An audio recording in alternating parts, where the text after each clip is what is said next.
welcome to the Good Enough Gaming Podcast. We're a bunch of 30-something nerds talk about all things gaming and the like.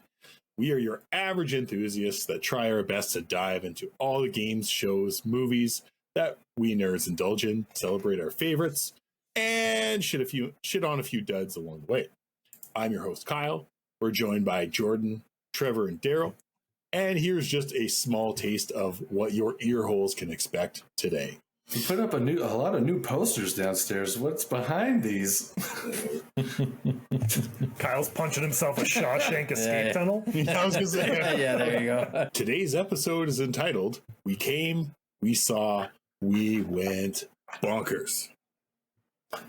Because after the dust settled, we've effectively recovered from the immense nerding out of GameCon Canada. And boy, what a weekend that was. We would be remiss if we didn't talk about everything that happened, the people we met, the games we tried, and all the highs and lows, like my pinball score at the Monster booth.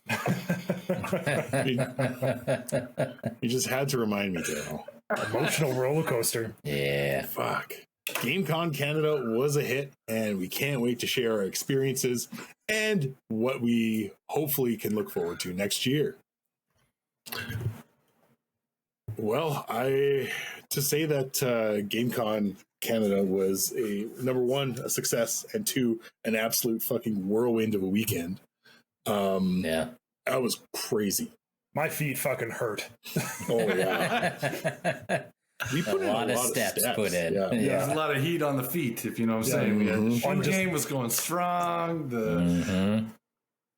And we're not fucking around with events like this. T-shirts were popping. We had our Good Enough Gaming shirts going on. Fucking throwing the amount of fingers like double ninja take stars. looks that we had, people just being like, wait, what's on their shirt? Those guys. You guys are a podcast?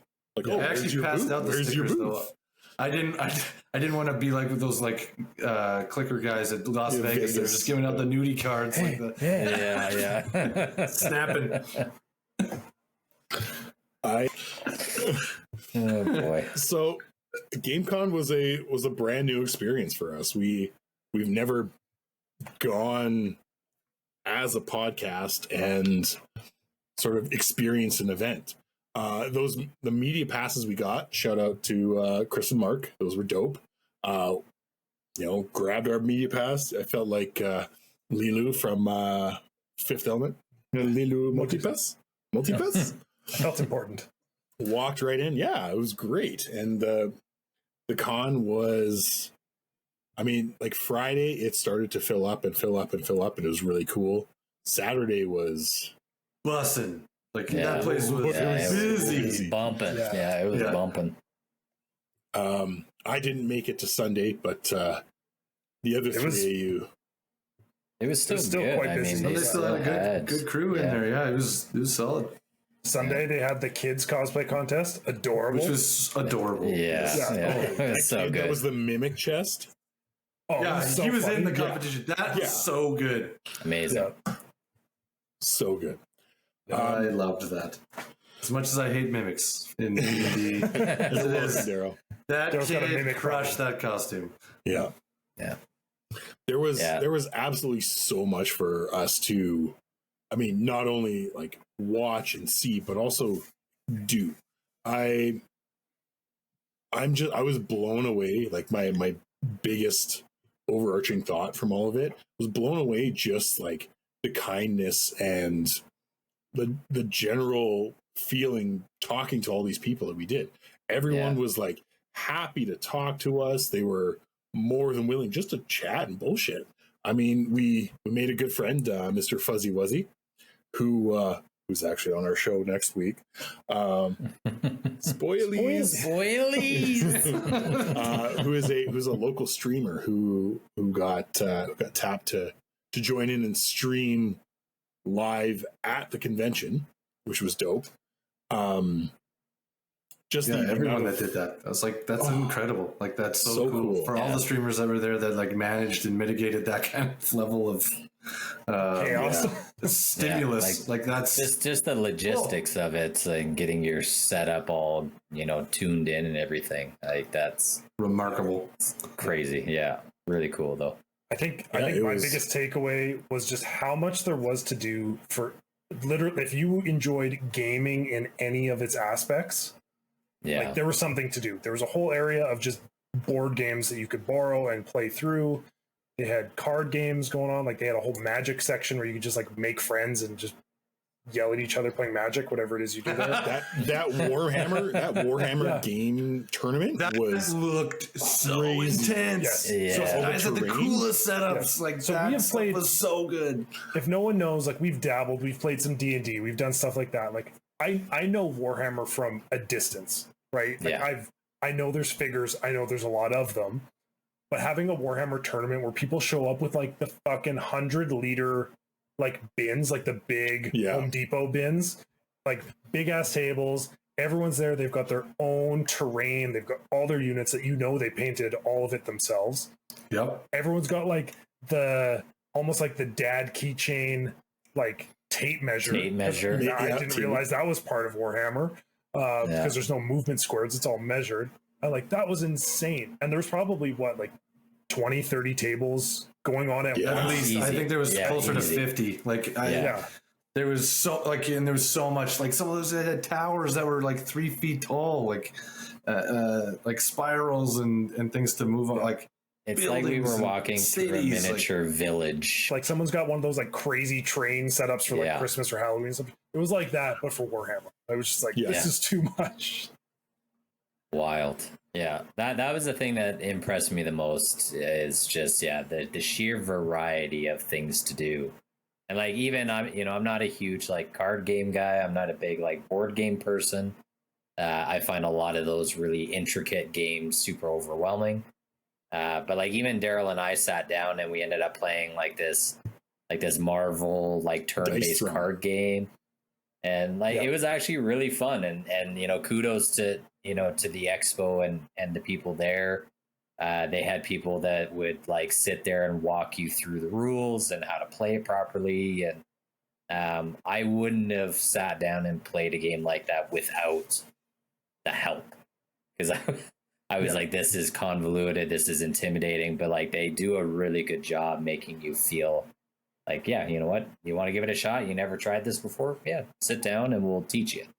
So I really appreciated that, for sure. That was really nice. Yeah. Daryl, takeaways, your biggest thing from the expo? I'm kind of on the same level as you, but I'm also just like kind of blown away with how everyone was reactive to what was happening.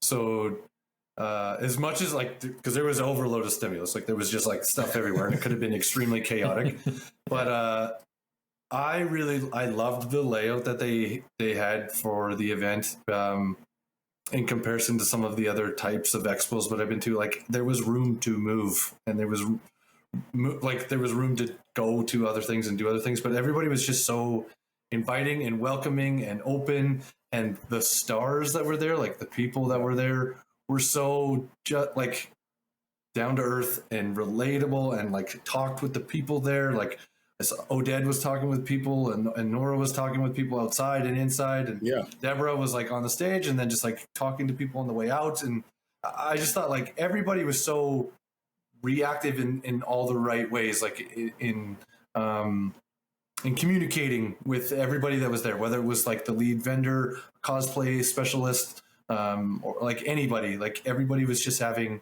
wonderful conversation, and everybody was so cohesive in their approach to being there. Whereas like, you kind of, for years and years and years, and we know this, like you get that weird kind of like, oh, it's just a bunch of gamer nerds. It's just a bunch of people that don't know how to talk to anybody. And it's like, yeah, right. No, like this is a community like rich and full of different types of people, but we're all on the same playing field. We all enjoy, doesn't matter what kind of gaming it is, we all enjoy the aspects of gaming. So it was just really cool to be part of something like that, where with so many people interested in the same thing.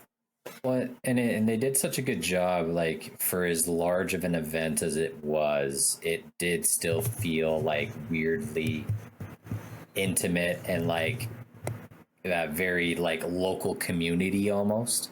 You know, to Daryl's point, like just being able to go up to all the booths and being able to talk to people, and like having even just random folks like walk past us and wanting to strike up a conversation, and you know, even sitting down and, you know, we watched the cosplay competition on the Which mega was stage. insane, by the way. Yeah. Yes. Yeah, It was so I cool. mean, just the level of care and passion that people put into that kind of stuff, but the humility of just like, you know, to Daryl's point, everybody's there for the same reason, and it's just to, you know, take it all in and to, you know, just connect with like-minded people and just have a good time and like celebrate your contribution to being part of the community. Like, yeah, just whatever, in whatever regard that is. What, like, I loved it. I loved being there that whole weekend. I had an absolute blast. Meeting all the people that we did, partaking in all of the festivities. You know, the Warhammer laser tag was like awesome. Those guns were so fucking heavy. Like, and I was like, wow, this is solid. This is my laser tag. They're like legitimate. This is my gun. There are many like we ended up playing Warhammer laser tag with a dude who was dressed up in full Warhammer cosplay, who came all the way from BC. Yes. Who's from BC, and not like a slouch, like, oh, this is a casual cosplay. There was also a guy behind us that came in fucking full plate mail. And, like, dropped his helmet, and you could hear it. Like, it was probably a 20 to 30 pound steel helmet. This Warhammer guy, you know, had the huge shoulders, everything. That he was dressed as a Warhammer Space Marine. He's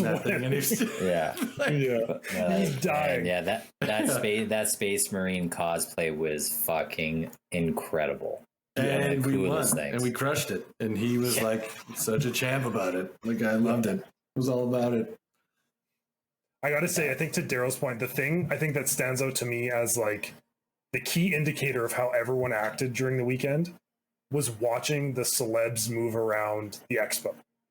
So like, if this was like, I think a couple weeks after this, I was seeing stuff on Instagram. Like, was it the Anime Con that was in the States? That was like shoulder to shoulder. You couldn't move. Like, it was like crowd crush, like situations. But like at GameCon, it's like, okay, there's an event going on. Okay, Oded Fair or Deborah Ann Wool, like, you're talking about two people who are, I would say, pretty big celebs. They wouldn't have security. They would have like a little GameCon person with them, and they would just stroll through the expo to go to a signing or whatever. And people would just walk and be like, "Hey, thanks for coming. You guys are great." Like, they would chat. But there wasn't maybe if it's like The Rock or someone like insane is there, I could see maybe like a little posse following them. But it's like there was no security. Like, it wasn't like there was four people punching people in the face to make room for this person. Everyone's just like, oh, there goes Deborah. Be nice to her. But they looked comfortable too, right? Like, it's just like the whole thing was like they were just comfortable being there, hanging out with everybody too, and like that's what I mean. The atmosphere felt so good, good.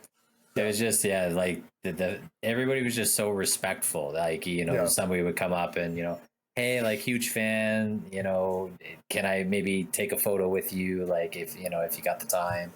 Like, there was just there was no stuffiness. There was no having to stand in line for 3 hours, pay $50 to like snap a photo. Move on. Like, it was just, it felt so much more personal. Which I mean, this, so full disclosure for me, nailed it. Laughs. This is the first expo that I've ever been to, like a video game convention expo. This is the first one I've ever been to, and so like I didn't really know what to expect. I was a little, you know, sometimes like huge crowds can be a little bit uncomfortable for me, and like I didn't feel anxious once at this event. Like, they just did such a good job with the layout, and it was really nice for that. Especially coming in, because we, like, anyone that's seen any of our socials, like, we were all a little nervous to start talking to people and like, hey, do you want to do an interview, like anything like that. I think once each of us did one and we chatted with just one person, we're like, oh, everyone here is a fucking like sweetheart. Everyone was just so nice. Like, above and beyond, like, I understand going to a convention, you're going to go to people who are really nice because they're trying to sell you something, right? Like, you know, there's booths here, they're trying to sell stuff. But it was beyond that. People were just like, I don't care if you buy anything. I just want to talk with you. Like, I just want to talk to you about this thing that I'm really passionate about. Yeah. And it was great. Like, special shout out to, you know, Alex at the what was his dice company again? Level Up Dice. Yeah. Special shout out to Alex at Level Up Dice. We came back a couple times to chat with him. Give us a tour of the whole booth.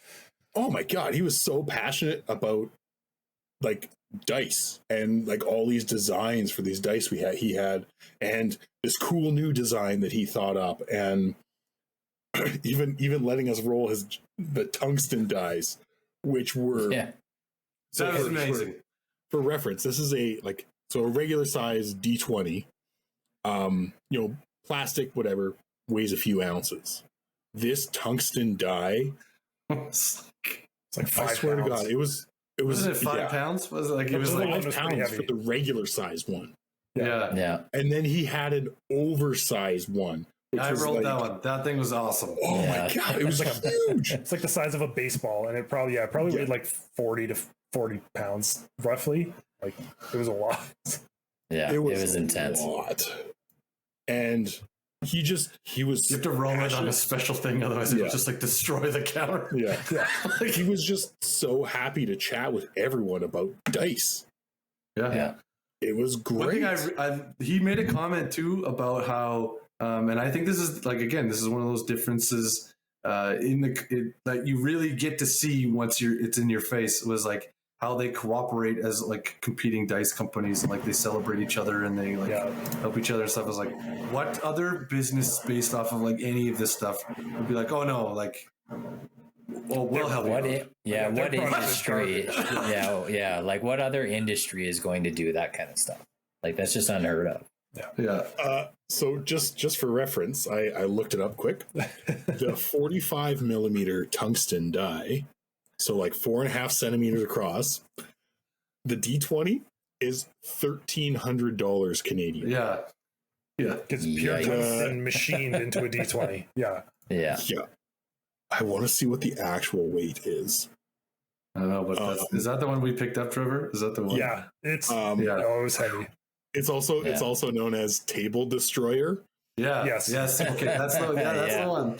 Yeah, you would need a special mat, to pull out to roll that. Well, I think he had a light mat on. We're talking about like a glass display counter. He had this light mat. He's like, "Oh no, like hold on, you're gonna break my display." And he went and got like a box for you to like roll it in. Yeah, some of these dice are just absolutely phenomenal, and it blew my mind how expensive some dice sets could be. Oh yeah, I felt like they're crafted beautifully though. Like they were amazing. Absolutely, yeah. Just everything too, and the other big show, like Level Up is, I believe, Australian based. I think they have some stuff in Canada and the US. But like the big thing, I want to give big shout out to Chris and Mark. Like they advocated so much for local. So there's all these people. Like, I know all of us spent several dollars on various things, a lot of which were local artists like Calgary or Alberta based, and they showed up and they were unreal. Yep. Yeah. Like, just off the chart. The artists that were there, and artists like in the artist gallery, and like that like whole that whole area with all the shops. Like, everybody was super talented, and people that like I hadn't seen at other expos and stuff that happened in Calgary that I haven't seen them at all. So I think it was great to have like a kind of a new face, but again, local. Yeah, you nailed it, Trev. Like that was like a huge thing to celebrate. Mm-hmm. You know, local streamers, local vendors, local podcasts, crash the show. Street team. It was really funny how many times we got asked where our booth was. That was But you know what? Everybody liked the idea too, though. Yeah. You know, like when we were like, we're just boots on the ground, just we're throwing out stickers to everybody and anybody. Like streets. I just realized we missed an entire opportunity. Like, there's those little kits you can get, like a snorkel, and you can get like a shark fin for the pool. We should have gotten shark fins. We could have been the street sharks. Guys, We're the Street Shark team. can I God travel damn back in it. time? Can we Yeah, resolve can we do this over again? Yeah. Instead of a broken QR code on the back, Kyle, check your Tell them what QR codes, happened, everyone. Kyle. Yeah, let the listeners know what happened. so in my, you know what's really, really funny? So further backstory to this is like Kyle my has daughter, ADHD, and my daughter, much like Diagnosed via TikTok. yeah. So my daughter will rush through things. Like she'll go fast and like make mistakes because she's excited about something. wonder where she genetic. got that from. It's genetic. Yeah. So I ordered us some podcast t-shirts from Canva and had a QR code on the back. The QR code generator I used turned out to be a limited time offer, free trial for a paid site.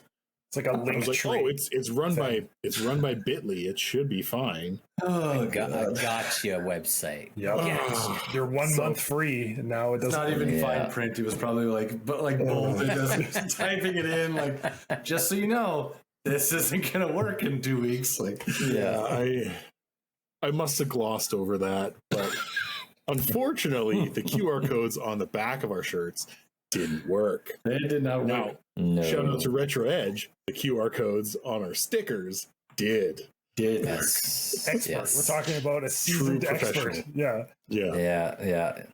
Shout out to Retro Edge Art. Also, thank you, Retro Edge, for doing Yeah. stickers and the wooden Oh my laser God, I still have engraved that. I have that on keychains. my keychain. Yeah. So if Like- anyone wants to ask about the podcast, I literally just get them to scan it. Thank I've you for already being the used- superior Kyle once Yeah. again. I've already done I've already used the keychains multiple times to show people our podcast. So like, love it. There can only Suck be it, one. Daryl. There can only be one Kyle. Such a dick. We love So- you, Kyle. We love you. We love you. No, we do. Fucker.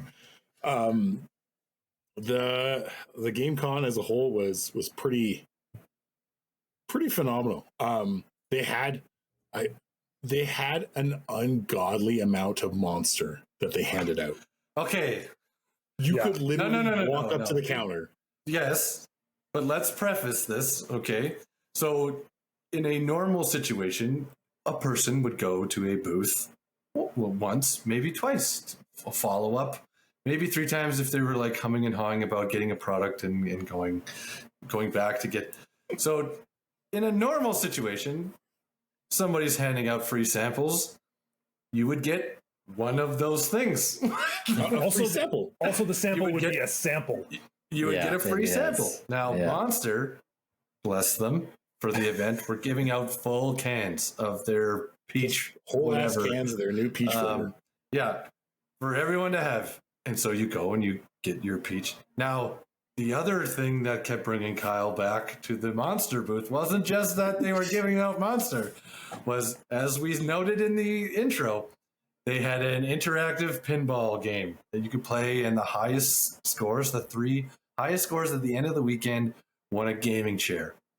Well, first day, Kyle went off. He was popping. He was having a good time. He was buzzing off of the Monster Energy drink, and he put himself number 1 on the board for a little bit. By a good margin. And to say that the excitement level was high would be an understatement. Understatement. Yeah. I don't win often, okay?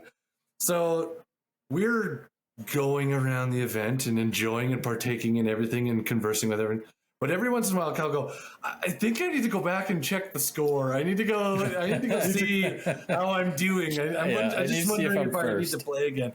And so not only did Kyle get to play this pinball game, I don't know, 4 times, if that was 3 or 4. Two or yeah. three. maybe more.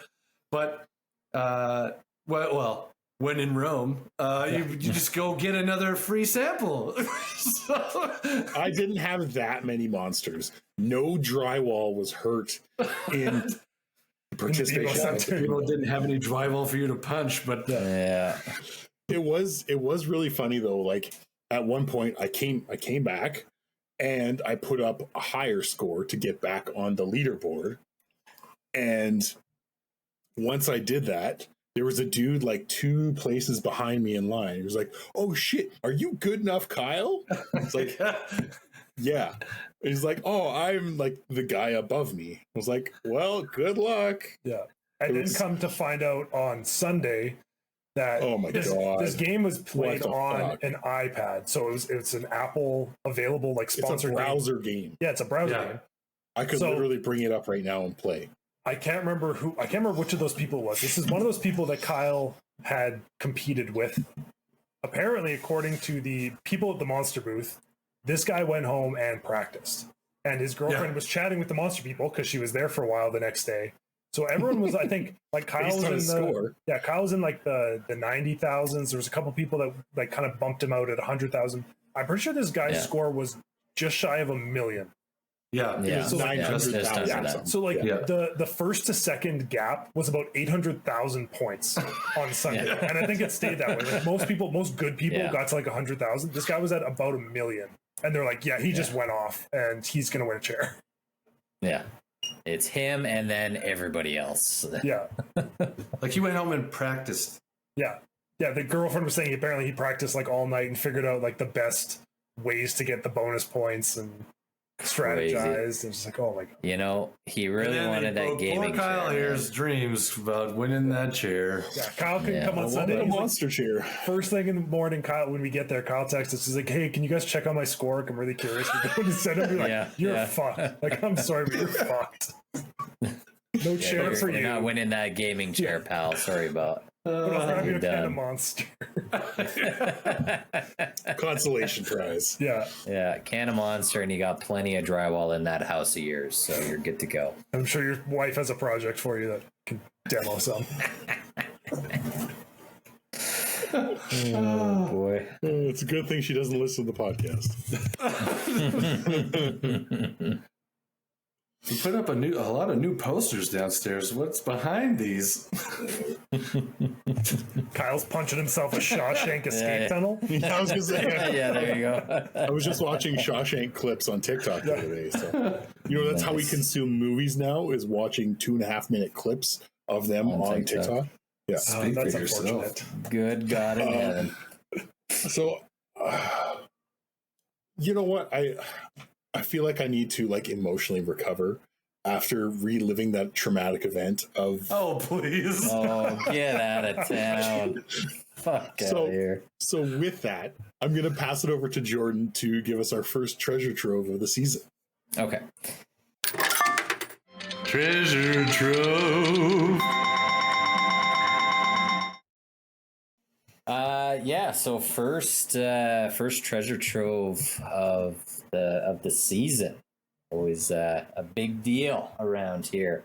This is why we take long breaks in between seasons, so I can get more of that treasure trove stack built up again. So this week's game is actually a really cool one. I stumbled across thanks to Retro, who, shout out to Retro Edge.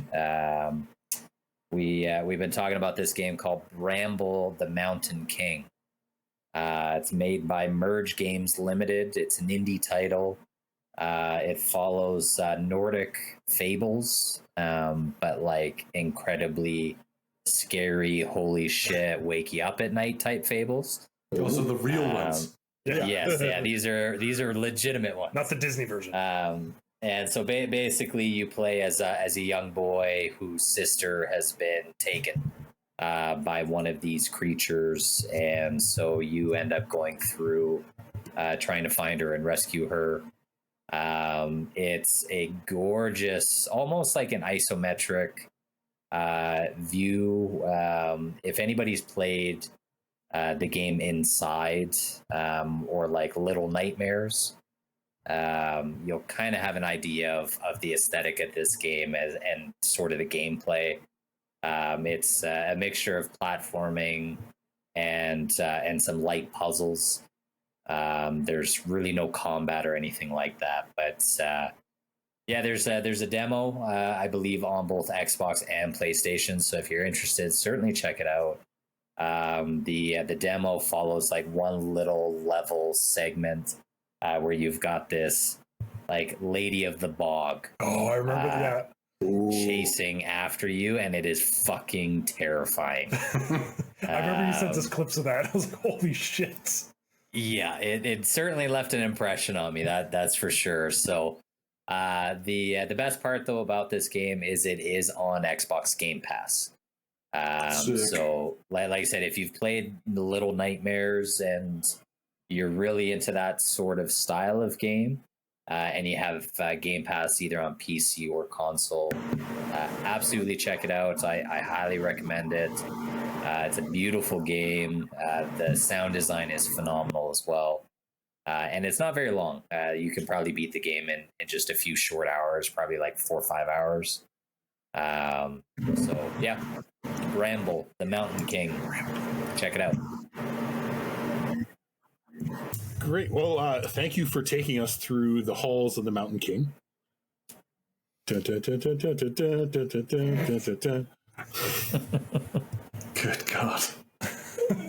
that ADHD brain working at its finest. There's always something in there.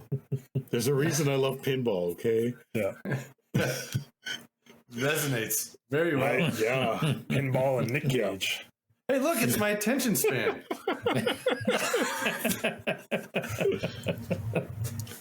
Yeah. Yes. So, safe to say we had a blast at GameCon. I think the numbers were really, really good. Like Saturday was busy. Yeah. Yeah. And I'm hoping I have a good feeling in my soul that they'll bring it back again next year. This was the first of its kind in Canada. Chris and Mark, You guys crushed it, man. Oh, guys, you did a phenomenal awesome job. And even with the random setbacks that you dealt with, everyone had a great time. That big ass LED stage that you guys had was insane. Yeah. I'm hoping that they might get a bit more, like tournament play on the big stage. They had Valorant, but that's the only one I saw. The other ones, they were usually a bit later. I think most of it was the finals on Sunday, and I think we missed some of that just because we've been there all weekend. So, but yeah, I agree. It would be nice to get some breaks of that and just see what's going on with some games, because they did have some of those like pro teams or kind of like semi-pro team like expos that they were playing against each other, and it was fun. It was really cool to watch like competitive gaming. Shout out to Fem Gaming, dominated when they were up there. They crushed. Oh my god, that was sick. They were so good. I'm really hoping to that there's more playable stuff next year. I feel like that if they can get some more big brand stuff to buy in once they've seen how successful this was, and that the draw is there. The market's there. Absolutely. I think Canadians love to game. What else do we do in the winter? Yep. Yeah, no, but I think we really set the tone as a city, as a general country and everything. I think that Chris and Mark did an amazing job putting this together and getting it there, and then the people that did show up did exactly what they were supposed to and help us. I think having the BMO Center finished will also give them way more really space helps to work with too, right? Yep. So I was there during Stampede. So following GameCon, 2 weeks later, whatever it was, Calgary Stampede happened, for anyone who knows what that is. And so some of the interior stuff was actually done in the new BMO. So they had a couple of, obviously it's a convention center, right? It's giant ass rooms. So a lot of those rooms were kind of done. That space is huge. The old BMO is great and it's a big convention center, but the new one is crazy. And so the amount of space that they could put in there and the way that they can divvy it up, I mean, you could easily double the size if they wanted to. If they had a reason. It's a really good sign that so sort of insider information talking to people, and I won't name names or anything, but the fact that there were some larger devs that were kind of on the fence and I'm not sure if this event is really worth our time, and so some of these well-known developers had kind of backed out, and said, yeah, I think we're going to pass. The fact that they had replied to the convention mid-show and being like, yeah, we made a mistake. Like, it looks like it's an incredible event. We wish we said yes and showed up. Like, if there's any space for next year, we are 100% in. So the fact that was happening even during the weekend, it's a great sign. Such a promising sign for not only them, but also for all of the nerds like us that are like, okay, now we've gotten a taste of it. Yeah. Like we want it all. We want to come back again. I was satiated. I was happy, but like, I'm always ready to ramp it up. Let's kick it up a notch. Yeah, absolutely. I mean, I think we all talked about it, right? I would love to see some of the big devs there, like whether that is like an Xbox, even just doing a big Xbox booth, Nintendo, or even getting individual developers. Like I know we've got BioWare in Edmonton that I was kind of hoping to see. Yeah. Just any of those people who are like maybe a little more local, like Santa Monica Studios, like someone that could come up like literally from California. Like it's not that far. Like it was nice to see Shifty Eye Studios there, like Calgary based. Calgary based. I was gonna say this is the first time in my life I have signed an NDA to watch some stuff.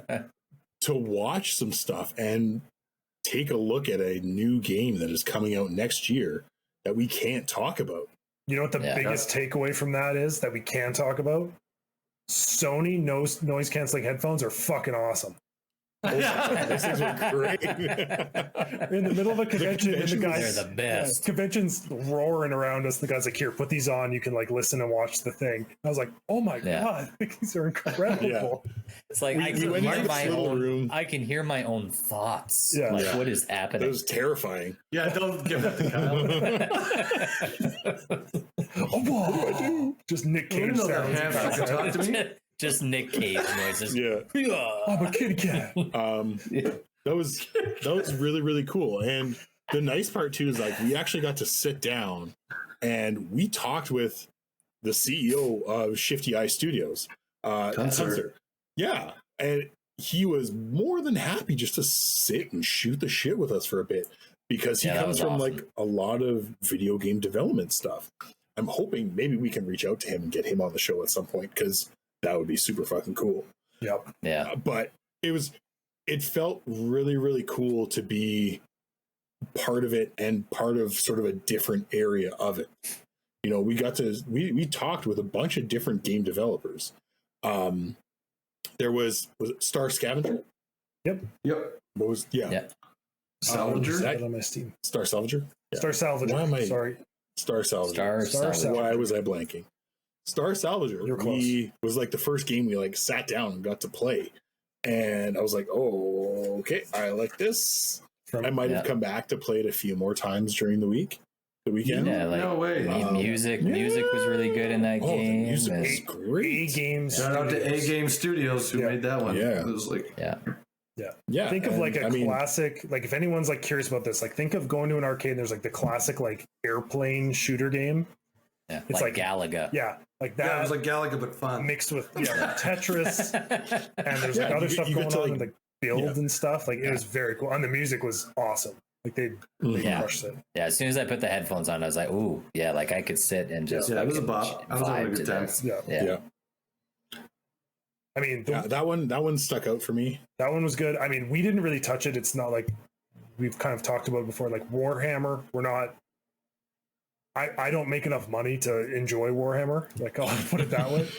But that booth, no, I barely can buy D&D minis. No, but I mean, like we talked about, like to get support from a company like Warhammer, who, as Chris and Mark had said, they don't do a lot of stuff. They don't really touch conventions, and they were there. They had the biggest booth there. They crushed They it. had the biggest presence there. Yes. They were. They had a whole area that was a paint and take.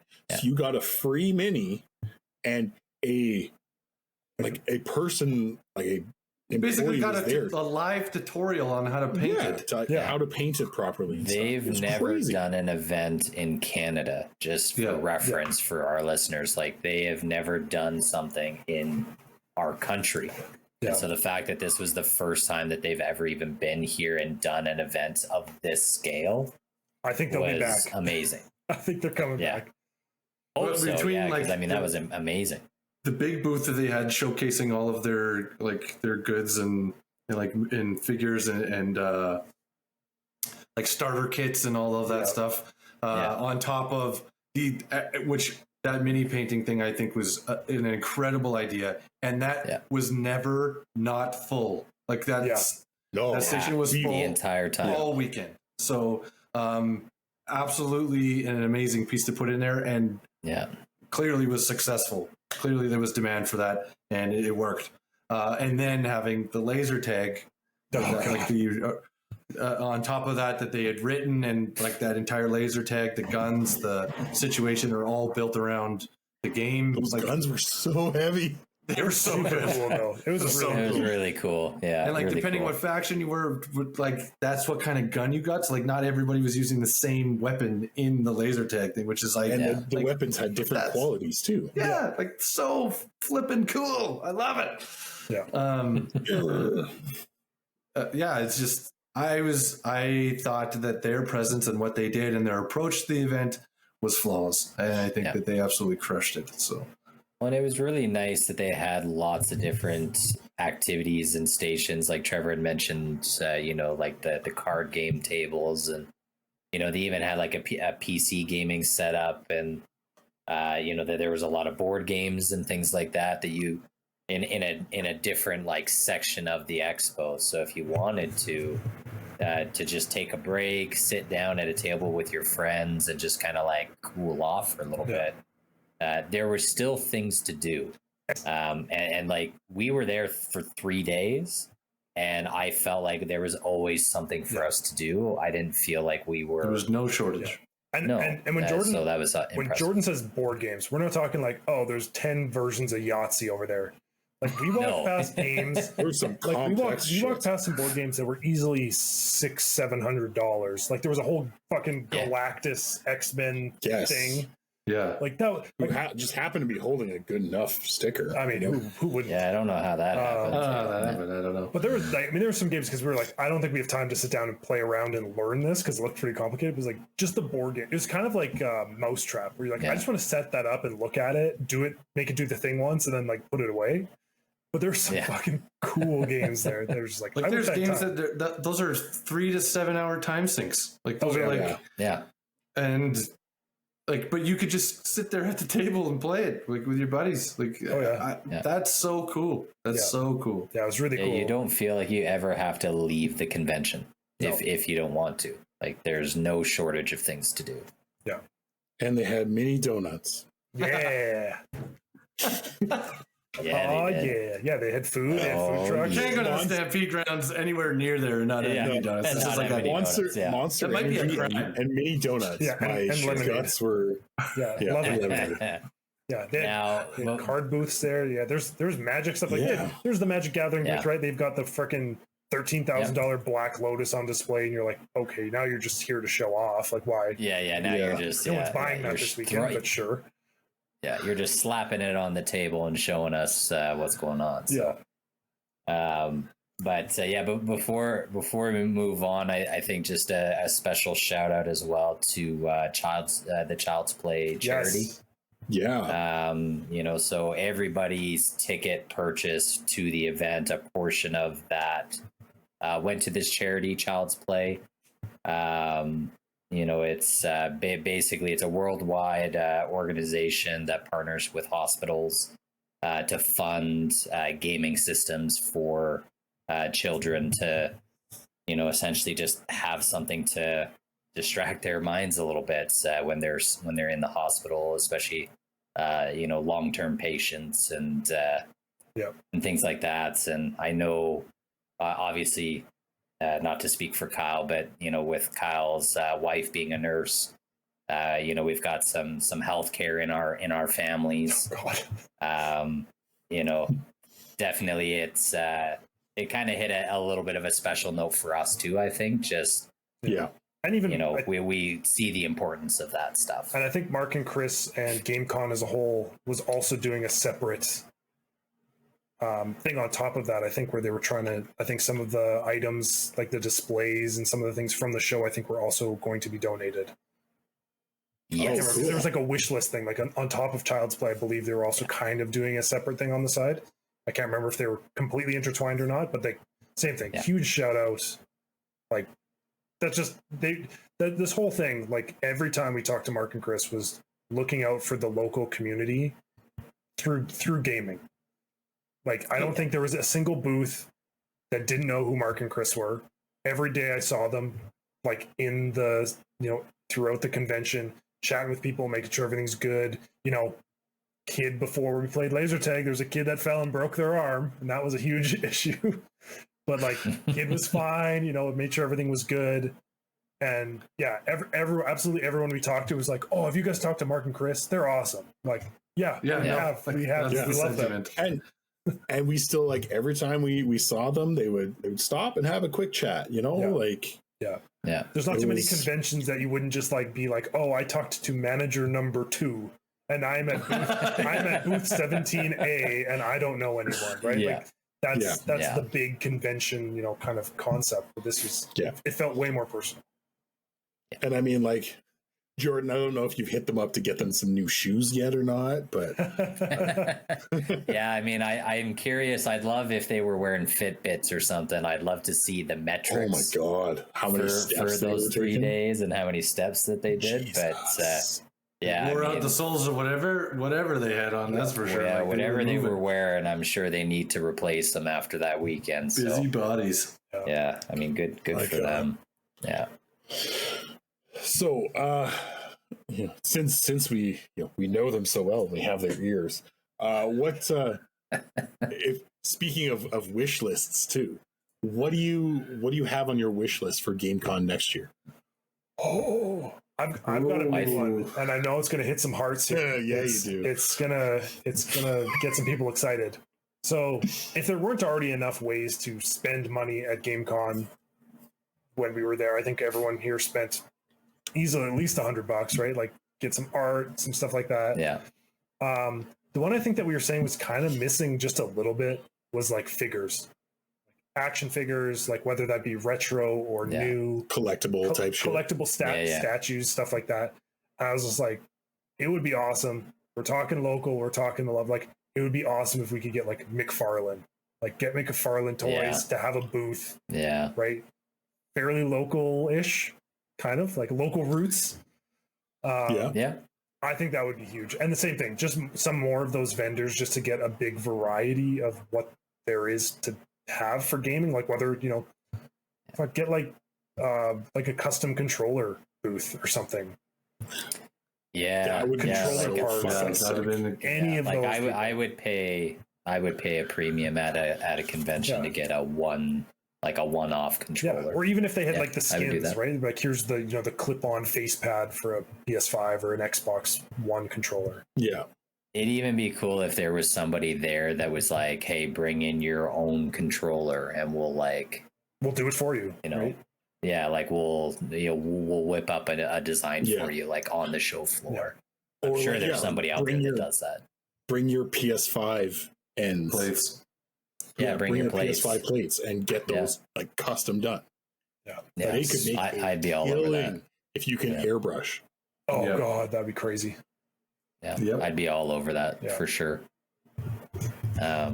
I think just that is dangerous, Trevor. If McFarlane comes, I know. I'm aware. That's not even all that I have. This is just the 6 you can see in this picture. But like, oh my God, that's on a the scary shelf idea. you go. Yeah. Those 100-liter tubs that Trevor was talking about earlier. I'm gonna need that to go home. Daryl's gonna need one of those to go. Yeah. If U-Haul. Well, you can get the ones that have wheels now, so you could like wheel it behind you. Oh God, don't tell me. Convenient. Sneaker con. Daryl's wheeling a suitcase. Oh God. Just all his figures. Bodyguards around. That's a good idea. That's a good idea. Well, I think it ties in with a lot, right? Come on, Todd. It's fairly local. Get on it, buddy. Like, it'd be cool if he showed up too, right? Like, he could do a signing, like buy the He's toy. done free signings in Calgary before. Like, exactly. Daryl's got his number. Daryl knows his dad. I met him. Yeah, he's a gem. Daryl's met him. Yeah, amazing. Yeah, call up his dad. What? Yeah, his dad is also an absolute beauty. Like, Gem of a human. yeah. Okay, we heard Trevor's. Guys, like what? I think I mean, obviously it's kind of a cop-out answer, but I think just like, yeah, you know, the first year event was so good. It just needs, you know, now it's that elevation of like bigger and even more epic. You know, it's really big developers, you know, bringing in their games. And you know, if you can get guys like your PlayStation, Xbox, Nintendos of the world to have some type of presence, there's no shortage of things to do there. GameCon exclusive announcements. Yeah, that'd be intense, but yeah, that would be really cool if there was some game announcements or like never before seen like game trailers. Yeah. You know, being shown. You know, obviously, like any type of convention exclusive item. Yeah. You know, whether it be a the figure. SDCC always has like Lego Funkos. minifigures, action figures, like special game covers, like special things that are always released at those events. That would be kind of cool.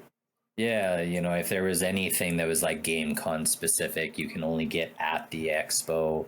I think that always adds value to a show, especially if it's for a big time franchise or property of some kind, because people are going to buy a ticket just for that. You know, so I think if there's any way they can do something in that realm, that would obviously be great. But yeah, just even more games for us to test out and play, whether it's indie devs or first party titles from the big boys. I'm up for anything. I don't need it to be a AAA fest. I actually appreciated the fact that we got to play a lot of indie titles from devs I've never heard of before. I don't want them to lose that just to get the big guys. Agreed. Yeah. I would love to have like a bigger like free play area. And I think part of that is getting those big name brands on board too. But it was super cool to go and like there was that one, I don't know what it was. It was like a arcade section that had like Street Fighter and like their racing sim there. We got to sit down and play Street Fighter 6 like a couple days after it released. Yeah, which was awesome. Yeah, getting to sit down and just play a fighting game or something that's new and is like just hitting the market. Or even like Jordan said, just even some indie titles. It would be great to sit down and be like, oh, I can log into Game Pass and stream this game right now through like this Xbox free play booth. Well, even just like, you know, what if you were to have like, let's say Shredder's Revenge on the show floor, and like that's one of the first times that game is playable. You know, it's not even released on the market yet. Like to play, that would be so dope. Yeah. To play a game like that at a game convention, I think would be amazing. It would be so much fun. Someone go into storage. It would be very true to the. It would be very true. Like it's a gaming convention. Yep. It's people are here to play and see games. Yeah. So, but I think like that was happening. Some of the other like roadblocks would have been like, you know, some of the some of the issues with some of the shipping of some of the things that were supposed to come in and whatever. But like like they did a wonderful job recovering and fixing along the way at the event. But people were coming exclusively to compete in certain games like Fortnite and Apex and Valorant and things like that. Like people were coming to play in those things, right? Like that's why they were there for that. And like there was time for it. There was resources allocated towards that. So I definitely understand the like free play areas where everyone can kind of dabble, but we're kind of just talking about the video game side of that, where that was very prevalent for the board game side, for the card game side. That was that was very prevalent at the event, unreal. which they did a really good job of really doing good that. job. So, we're just looking for like, more resources to have it open so that everybody can come in and play a newer game. Is that going to happen? Probably more from the indie development side, as we discussed, because we know we've seen it. Like E3 doesn't really exist anymore because every major developer, every major company has gone on to do their own event now.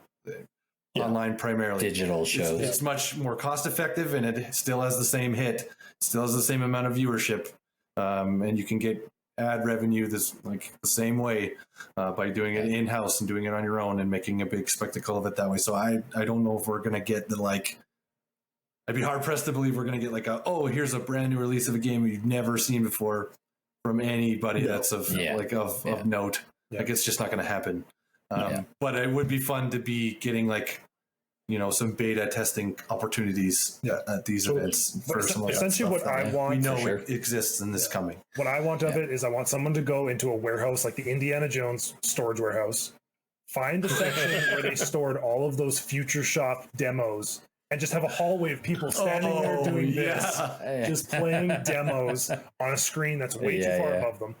Right? Whether they're playing something that's relatively new or not, even if it's just hey, if you don't play Xbox, here's some of our hits, play some Forza, play whatever, or PlayStation, come check out Horizon. It'd be cool if there was even retro consoles, here's 6 TVs with here's 6 old cathode ray TVs hooked up with they've got GameCubes all hooked up. The only issue with that one is that'd be so tough now is because so many of those vendors, if they had those, if they had a Super Nintendo or even GameCubes or N64s, they'd be now you're devaluing my collectible. Right? Yeah. Because there was people there with tons of that stuff, but especially in Canada, if anyone is listening to this out from the States and they're it's not that expensive. Anything N64 is automatically $150 because there's just not as many here. So all of that shit is so collectible here. So it would be an emulation corner then instead. I would take that. Get a bunch of raspberry. Raspberry Pis and things like that. That'd be cool. What I think the convention was really lacking was an on-site podcast. Though. Hey, you stole mine. You know what they need. What we really need next year is a good enough gaming booth. Is what we could get a booth. We could live podcast a bit now that we have the software to do it. I'm just saying, give the people what they want. We could steal Fuzzy's 15-minute podcast episodes. Just rotating guests throughout the whole convention. It would be super cool to get some of a big name or two. I'd be oh, it's gonna happen. We're gonna do it. We're gonna weasel out the universe. We're willing this to into existence here. Is what's happening. I'm very, very hopeful for next year. I'm looking forward to it. I wish Chris and Mark all the best. I wish that we'll be in touch. Their number and make sure that they stay in touch because we love working with them. They literally drove out to a podcasting studio to meet us. Yep. Super cool. They brought us beer too. Super cool. These are the guys. Obviously, if you haven't clued in, if you're listening, you're what? Who are these two guys? Chris and Mark. If you haven't listened to our summer special, it's Chris and Mark. These are guys that organized and ran this whole event. The brainchilds behind the whole operation. Yeah. 2 absolute MVPs of people. Phenomenal. Selfishly, we hope that this event stays in Calgary. But regardless of what happens with this event, we just hope it continues to grow and it's incredibly successful for them. And look forward to being a part of it in the future. Yeah. If it shows up in another city, then I guess the podcast is going on a road I'm just cheap and I just don't want to have to pay for gas, but I will be there. Begrudgingly, I will be there. Oh man. Yes. And more celebs. I think that's my only other thing. I would love to see some more celebrities of just variety, right? They had And good for them for playing all the games and doing live role play. Live role play stuff cool. going on. Like Stunning. it'd be awesome. We can get some Critical Role people, or even just like anyone of like any of the hot like Dungeons and Dragons things going on right now. Like they're all hot. They're all fantastic looking people. That's it. Like getting some actors like Deborah Ann Woll was great because she's been in lots of stuff. But get some, some people from Marvel or people from DC. Like just get The Rock. Like he's got a connection to Calgary. He used to play CFL here for a very short stint. Played for the Stamps. Very short period of time. I'm sure we can convince him, right? Yeah, totally. I mean, he's a great guy. Just anything like that. Busy. It would be super cool to just Jason Momoa. Yeah, just to get some other big people to do like some huge signings or something like that would be really cool. I agree completely. Regardless, amazing event. Yeah. We loved it. Yeah, absolutely. Talking to all the people. We'll be back next year and every other year that it runs. Yeah. Yep. We will have more stickers. We will have more extra goodies. I found a whole stash that we didn't give out. we may or may not bring some swag with us next time. Just like them coming in bigger and better next year. We're gonna do the same thing. So prepare your ear holes. We'll be bigger, badder, and still good enough. Good enough. Good enough just about good enough. So I think that about does it, guys. I would say that GameCon Canada was more than good enough. But this episode was good enough. Good enough. Good enough. Good enough. Thank you for tuning into this week's episode. Make sure to follow us on Instagram, TikTok, and YouTube for more content. We invite you to write us an email, DM us, join us on our Discord server to talk about anything from our episodes or something that you want us to discuss in the future. Please make sure you subscribe to Good Enough Gaming Podcast on Spotify, Apple Podcasts, or wherever you listen to your podcasts, and make sure to give us a 5 stars because we're 5-star kind of guys. And remember, we might not be great, but we are good enough.